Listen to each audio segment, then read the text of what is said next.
High, আশা করি সকলে ভালো আছো, সুস্থ আছো। চলো আজকে না একটা চট জলদি তোমাদের একটা লাঞ্চ বা অফিস লাঞ্চ বক্সের আইডিয়া দিই। সেটা হচ্ছে চানা বা ছোলাও নিতে পারো, চানা বা ছোলা স্যালাড। ওকে, দেখতেই পাচ্ছ সিদ্ধ করে নিয়েছি, শসা দিয়েছি, টমেটোও দিতে পারো, টমেটো আর কাঁচা পেঁয়াজ। আমি কাঁচা পেঁয়াজ দেবো না, বিকজ কাঁচা পেঁয়াজ আমার খুব একটা পছন্দ না, টমেটো আমার খুব একটা ভালো লাগে না, তো আমি শসা দিচ্ছি।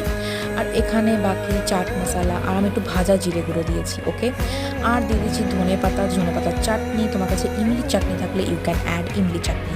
অফিসে যাব, গিয়ে আমি কিনবো, এখানে একটু লেবু দিয়ে দিয়েছি, পাতি লেবু, কারণ আমার কাছে ইমলি চাটনি ছিল না, বা ইমলি সসও দিতে পারো। অফিসে যাবো, গিয়ে একটা ভুজিয়ার প্যাকেট কিনবো, ওপরে ভুজিয়া দিয়ে সুন্দর খেয়ে নেবো। ওকে, আর সঙ্গে করে অন্য বাটিতে করে দই নিয়ে এসে যদি ইচ্ছা হয় দইটা মিক্সড করে খেতে পারবো। লাঞ্চের পর এসেছিলাম এখানে পেছনটাতে, এখানে ময়ূরের আওয়াজ পাচ্ছি, তাই জন্য ময়ূর এর দর্শনের উদ্দেশ্যে আমি এখানে আসি। কি সুন্দর না শ্রাবণ মাসের দৃশ্য।